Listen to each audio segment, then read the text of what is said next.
نحمده ونصلي ونسلم على رسوله الكريم اما بعد اعوذ بالله من الشيطان الرجيم بسم الله الرحمن الرحيم عن عبد الله بن مسعود ان رسول الله صلى الله عليه وسلم قال ما من نبي بعثه الله تعالى في امة قبلي الا كان له من امته حواريون واصحاب يأخذون بسنته ويقتدون بأمره ثم إنها تخلف من بعدهم خلف يقولون ما لا يفعلون ويفعلون ما لا يؤمرون فمن جاهدهم بيده فهو مؤمن ومن جاهدهم بلسانه فهو مؤمن ومن جاهدهم بقلبه فهو مؤمن وليس وراء ذلك من الإيمان حبة خردل۔ حضرت عبداللہ بن مسعود رضی اللہ تعالی عنہ سے روایت ہے کہ رسول اللہ صلی اللہ علیہ وسلم نے فرمایا، اللہ تعالی جل شانہ نے جو پیغمبر بھی مجھ سے پہلے کسی امت میں بھیجا تو اس کے کچھ حواری اور لائق اصحاب ہوتے تھے جو اس کے طریقے پر چلتے اور اس کے حکم کی پیروی کرتے تھے۔ پھر ایسا ہوتا تھا کہ ان کے نالائق پسماندگان ان کے جانشین ہو جاتے تھے، اور ان کی حالت یہ ہوتی تھی کہ وہ کہتے تھے اور خود وہ کام نہیں کرتے تھے، یا مطلب یہ ہے کہ کرنے کے جو کام وہ نہیں کرتے تھے ان کے متعلق لوگوں سے کہتے تھے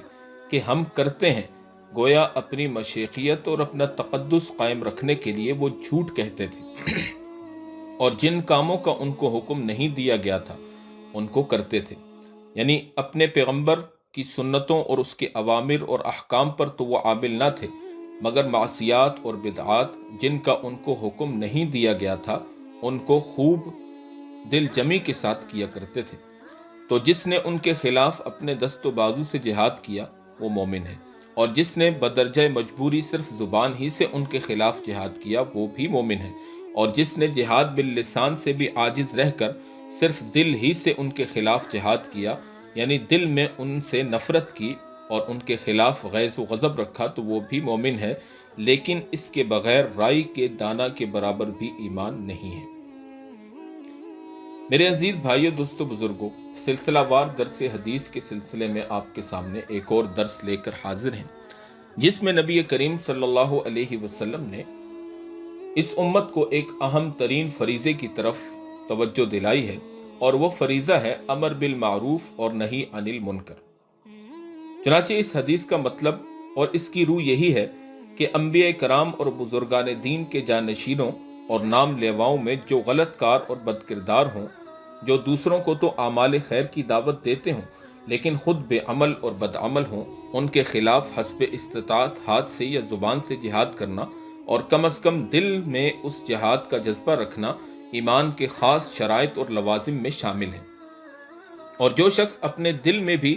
اس جہاد کا جذبہ نہ رکھتا ہو، اس کا دل ایمان کی حرارت اور ایمان کے سوز سے گویا کہ بالکل خالی ہے۔ لیس وراء ذلک من الایمان حبۃ خردل کا یہی مطلب ہے، اور اگلی حدیث میں جو کہ آگے آ رہی ہے اسی چیز کو اضعف الایمان یعنی ایمان کا ضعیف ترین درجہ قرار دیا گیا ہے۔ یہ بات ملحوظ رہنی چاہیے کہ اس حدیث میں انبیاء کرام علیہم السلام اور بزرگان دین کے ناخلف اور نالائق جانشینوں کے خلاف جہاد کا جو حکم ہے، اس کا مطلب صرف یہ ہے کہ ان کو درست کرنے کی اور صراط مستقیم پر لانے کی کوشش کی جائے، اور اگر اس سے مایوسی ہو تو ان کے برے اثرات سے اللہ کے بندوں کو بچانے کے لیے ان کی جھوٹی مشیخیت اور جھوٹے تقدس کا پردہ چاک کر دینا چاہیے۔ اسی طرح حضرت ابو سعید خدری رضی اللہ تعالیٰ عنہ کہتے ہیں، اللہ کے رسول صلی اللہ علیہ وسلم سے روایت ہے، قال من رأى منکم منکرا فلیغیرہ بیدہ فإن لم يستطع فبلسانہ فإن لم يستطع فبقلبہ وذلک اضعف الایمان۔ حضرت ابو سعید خدری رضی اللہ تعالیٰ عنہ سے روایت ہے کہ رسول اللہ صلی اللہ علیہ وسلم نے فرمایا، جو کوئی تم میں سے کوئی بری اور خلاف شرع بات دیکھے تو لازم ہے کہ اگر طاقت ہو تو اپنے ہاتھ سے یعنی زور بازو سے قوت سے اس کو روک دے، اور اگر اس کی طاقت نہ رکھتا ہو پھر اپنی زبان سے اس کو بدلنے کی کوشش کرے، اور اگر اس کی بھی طاقت نہ رکھتا ہو تو اپنے دل ہی میں اس کو برا جانے، اور یہ ایمان کا ضعیف ترین درجہ ہے۔ اس سے پہلی حدیث میں ایک خاص طبقے کی بدکاری اور بدکرداری کے خلاف حسب استطاعت جد و جہد کو لازمہ ایمان قرار دیا گیا، اور اس حدیث میں ہر برائی اور ہر شرارت کو روکنے اور اس کو بدل ڈالنے کی بقدر استطاعت سعی اور کوشش کا عام حکم دیا گیا ہے۔ پہلی چیز، اگر اقتدار اور طاقت حاصل ہو اور اس کے ذریعے اس برائی کو روکا جا سکتا ہو تو طاقت کو استعمال کر کے اس برائی کو روکا جائے۔ نمبر 2، اگر طاقت اور اقتدار اپنے ہاتھ میں نہیں ہے تو زبانی افہام و تفہیم اور نصیحت سے ہی اس کو روکنے کی اور اس کی اصلاح کی کوشش کی جائے۔ اور تیسرے نمبر پر فرمایا، اگر حالات ایسے ناموافق ہیں اور اتنی مضبوط پوزیشن مسلمانوں کی نہیں ہے کہ وہ برائی کے خلاف زبان کھولنے کی گنجائش رکھیں، تو آخری درجہ یہ ہے کہ دل سے اس کو برا سمجھا جائے اور مٹانے اور بدل ڈالنے کا جذبہ دل میں رکھا جائے، جس کا فطری نتیجہ کم از کم یہ ہوگا کہ دل اللہ تعالیٰ سے اس کے مٹانے کی دعا کرتا رہے گا، اور ساتھ ساتھ تدبیریں بھی سوچتا رہے گا کہ میں اس برائی کو، اس منکر کو، اس نافرمانی کو، اس گناہ کو کیسے ختم کروں۔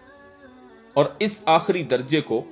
حدیث پاک کے اندر نبی کریم صلی اللہ علیہ وسلم نے اضعف الایمان فرمایا، جس کا مطلب یہ ہے کہ یہ ایمان کا وہ آخری کمزور ترین درجہ ہے کہ اس کے بعد کوئی اور درجہ ایمان کا ہے ہی نہیں۔ اس حدیث کی روح سے ہر مسلمان پر واجب ہے کہ جو برائیاں اس کے سامنے اس قسم کی ہوں جو زور قوت سے روکی جا سکتی ہوں، تو اگر اس کو وہ زور اور قوت حاصل ہو تو اس کو استعمال کر کے وہ اس برائی کو روک دے، اور اگر زور اور قوت سے ہاتھ خالی ہوں تو پھر کم از کم زبان سے تو اس برائی اور اس نافرمانی پر انکار کرے، اور اگر حالات میں اتنی بھی گنجائش نہ ہو کہ نہ ہاتھ سے اس برے کام کو روک سکتا ہے نہ زبان سے اس کے اوپر انکار کر سکتا ہے، تو پھر کم از کم وہ اپنے دل میں اس کو برا سمجھے اور اللہ رب العالمین سے اس کے خلاف طاقت اور قوت حاصل کرنے کی دعا کرتا رہے۔ حضرت انس بن مالک رضی اللہ تعالی عنہ فرماتے ہیں، قلما خطبنا رسول اللہ صلی اللہ علیہ وسلم الا قال لا ایمان لمن لا امانت له ولا دین لمن لا عہد له۔ حضرت انس کہتے ہیں کہ بہت کم ایسا ہوا ہے کہ رسول اللہ صلی اللہ علیہ وسلم نے ہم کو خطبہ دیا اور اس میں یہ بات ارشاد نہ فرمائی ہو کہ جس میں امانت کی خصلت نہیں اس میں ایمان نہیں، اور جس میں عہد کی پابندی نہیں اس میں دین نہیں، یعنی امانت داری اور عہد یعنی وعدے کی پابندی سے کسی آدمی کا خالی ہونا دین اور ایمان کی حقیقت سے اس کی محرومی اور بے نصیبی کی دلیل ہے، کیونکہ امانت اور ایفاء عہد ایمان اور اسلام کے لوازم ہیں، جیسا کہ پہلے بھی بعض حدیثوں کی تشریح میں لکھا جا چکا ہے کہ اس طرح کی حدیثوں کا مقصد اور منشا یہ نہیں ہوتا کہ ایسا شخص اسلام کے دائرے سے بالکل نکل گیا اور اب اس پر بجائے اسلام کے کفر کے احکام جاری ہوں گے، بلکہ مطلب صرف یہ ہے کہ یہ شخص ایمان کی اصل حقیقت اور اس کے حقیقی نور سے محروم رہے گا۔ حضرت بہز بن حکیم اپنے والد اور وہ اپنے دادا سے روایت کرتے ہیں کہ اللہ کے رسول صلی اللہ علیہ وسلم نے فرمایا، ان الغضب لیفسد الایمان کما یفسد الصبر العسل۔ بہز بن حکیم اپنے والد حکیم کے واسطے سے اپنے دادا معاویہ بن حیدہ قشیری رضی اللہ تعالیٰ عنہ سے روایت کرتے ہیں کہ اللہ کے رسول صلی اللہ علیہ وسلم نے فرمایا کہ غصہ ایمان کو ایسا خراب کر دیتا ہے جیسے کہ ایلوا شہد کو خراب کر دیتا ہے۔ در حقیقت غصہ ایسی ہی ایمان سوز چیز ہے، جب آدمی پر غصہ سوار ہو جاتا ہے تو اللہ کی مقرر کی ہوئی حدود سے وہ تجاوز کر جاتا ہے اور اس سے وہ باتیں اور وہ حرکتیں سرزد ہوتی ہیں جو اس کے دین کو برباد کر دیتی ہیں اور وہ اللہ کی نظر میں گر جاتا ہے۔ حضرت اوس بن شرحبیل رضی اللہ تعالیٰ عنہ کہتے ہیں، انہو سمع رسول اللہ صلی اللہ علیہ وسلم یقول من مشى مع ظالم لیقویہ وہو یعلم انہ ظالم فقد خرج من الاسلام۔ حضرت اوس بن شرحبیل رضی اللہ تعالیٰ عنہ روایت کرتے ہیں کہ انہوں نے رسول اللہ صلی اللہ علیہ وسلم سے سنا، آپ فرماتے تھے جو شخص کسی ظالم کی مدد کے لیے اور اس کے ساتھ دینے کے لیے چلا اور اس کو اس بات کا علم تھا کہ یہ آدمی ظالم ہے تو وہ اسلام سے نکل گیا۔ جب ظالم کا ساتھ دینا، ظلم کا ساتھ دینا اور ظالم کو ظالم جانتے ہوئے اس کی کسی قسم کی مدد کرنا اتنا بڑا گناہ ہے، تو رسول اللہ صلی اللہ علیہ وسلم نے ایسے شخص کو اسلام سے نکل جانے والا قرار دیا جا سکتا ہے کہ یہ تو وہ آدمی ہے جو ظالم کے ساتھ چلا، کہ پھر ظالم کی حیثیت اور اس کا مقام اللہ اور اس کے رسول کی نظر میں کتنا گرا ہوا ہوگا۔ اللہ ہمیں ظالم بننے سے بھی بچائے، اللہ ہم سب کو مظلوم بننے سے بھی بچائے۔ حضرت ابن مسعود رضی اللہ تعالیٰ عنہ کہتے ہیں کہ اللہ کے رسول صلی اللہ علیہ وسلم نے فرمایا لیس المؤمن بالطعان ولا باللعان ولا الفاحش ولا البذیء۔ ابن مسعود کہتے ہیں کہ اللہ کے رسول صلی اللہ علیہ وسلم نے فرمایا مومن لعن طعن کرنے والا نہیں ہوتا، نہ فحش کو اور بد کلام ہوتا ہے۔ مطلب یہ ہے کہ بد کلامی اور فحش کوئی اور دوسروں کے خلاف زبان درازی یہ عادتیں ایمان کے منافی ہیں اور مسلمان کو ان سے پاک ہونا چاہیے۔ میرے عزیز بھائی دوستو بزرگوں، اب ہم غور کریں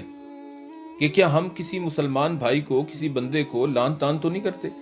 چھوٹی چھوٹی بات پر اپنا احسان تو نہیں جتلاتے، یا اس کے ساتھ ہم کوئی نیکی کر کے پھر اس کو کبھی اس کا احسان جتلا دیں کہ میں نے تیرے ساتھ فلاں موقع پہ یہ نیکی کی تھی۔ فرمایا یہ اللہ کو بالکل پسند نہیں۔ اور اسی طرح چھوٹی سی بات پر ناراض ہو کر کسی پر لعنت بھیج دینا، کسی کو ملعون قرار دے دینا کہ تجھ پہ اللہ کی لعنت ہو، فرمایا کہ یہ مومن کی صفت نہیں ہے۔ اور آگے فرمایا کہ مومن جو ہے وہ فحش کو بھی نہیں ہوتا، مومن فحش کلامی نہیں کرتا، بیہودہ کلام نہیں کرتا، گالی گلوچ نہیں کرتا۔ آج افسوس کا مقام ہے، ہم مسلمان ہیں، نبی کریم صلی اللہ علیہ وسلم کے امتی ہیں، ہمارے دلوں میں کلمہ ہے، ایمان کی صفت ہمارے پاس موجود ہے، لیکن آج چوکوں میں، چوراہوں میں، لڑائی جھگڑوں میں، معاملات میں جب ہمارے کوئی حالات بگڑتے ہیں، زبان درازی ہو جاتی ہے، یقین کیجئے مسلمان کے منہ سے دوسرے مسلمان کی ماں کے لیے گالی نکلتی ہے، بہن کے لیے گالی نکلتی ہے، بیٹی کے لیے گالی نکلتی ہے، ایک دوسرے کے لیے گالی نکلتی ہے، اور مسلمان اس کی پرواہ تک نہیں کرتا۔ اللہ کے نبی نے فرمایا مسلمان فحش کو اور بد کلام نہیں ہوتا۔ اور آج ہماری مائیں بہنیں جو گھروں میں بیٹھی ہوتی ہیں، ہم مسلمان ہوتے ہوئے بھی ان کے متعلق اپنی زبان سے گندے الفاظ اور گندی گالیاں نکال رہے ہوتے ہیں۔ اللہ ان چیزوں سے ہماری حفاظت فرما لے۔ حضرت صفوان بن سلیم رضی اللہ تعالیٰ عنہ کہتے ہیں انہو قیل لرسول اللہ صلی اللہ علیہ وسلم ایکون المؤمن جبانا قال نعم فقیل له ایکون المؤمن بخیلا قال نعم فقیل له ایکون المؤمن کذابا قال لا۔ حضرت صفوان بن سلیم رضی اللہ تعالیٰ عنہ سے روایت ہے کہ رسول اللہ صلی اللہ علیہ وسلم سے عرض کیا گیا کیا مسلمان بزدل ہو سکتا ہے؟ آپ نے فرمایا ہاں، مسلمان میں یہ کمزوری ہو سکتی ہے۔ پھر عرض کیا گیا کیا مسلمان بخیل ہو سکتا ہے؟ آپ نے فرمایا ہاں، مسلمان میں یہ کمزوری بھی پائی جا سکتی ہے۔ پھر عرض کیا گیا کیا مسلمان کذاب یعنی جھوٹا ہو سکتا ہے؟ اللہ کے رسول صلی اللہ علیہ وسلم نے فرمایا لا، نہیں، یعنی ایمان کے ساتھ بے باکانہ جھوٹ بولنے کی ناپاک عادت جمع نہیں ہو سکتی۔ مطلب یہ ہے کہ بخل اور بزدلی اگرچہ بری عادتیں ہیں، لیکن یہ دونوں انسان کی کچھ ایسی فطری کمزوریاں ہیں کہ ایک مسلمان میں یہ پائی جا سکتی ہیں، لیکن جھوٹ کی عادت میں اور ایمان میں ایسی مخالفت ہے، ایسی منافات ہے کہ یہ ایک جگہ پر جمع نہیں ہو سکتے۔ میرے عزیز بھائیوں، دوستوں اور بزرگوں، نبی کریم صلی اللہ علیہ وسلم کی احادیث کا سلسلہ آپ کے سامنے ترتیب وار جاری ہے۔ پیچھے ہم نے ایمان کے تکمیلی عناصر کے متعلق آپ سے گفتگو کی، اور آج ہم نے ایمان کو نقصان پہنچانے والے اعمال کے متعلق پہلا درس پیش کیا، جس میں نبی کریم علیہ الصلاۃ والسلام نے ایسے اعمال اور ایسے اخلاق کی نشاندہی کی ہے کہ جن کی وجہ سے ایک مسلمان کے ایمان میں خرابی آ سکتی ہے۔ اور ان کے بیان کرنے کا مقصد کیا ہے کہ ہم اپنی زندگیوں میں غور کر لیں کہ کیا واقعی ہم نبی کریم صلی اللہ علیہ وسلم کے ان ارشادات کو دل و جان سے قبول کرنے والے ہیں؟ اگر ہیں تو پھر تو ٹھیک ہے، اگر نہیں ہے تو پھر ہمیں ان برائیوں سے اپنے آپ کو بچانا پڑے گا، تب کہیں جا کر ہمیں ایمان کا کامل درجہ حاصل ہوگا۔ اللہ رب العالمین ہمیں عمل کی توفیق عطا فرمائے۔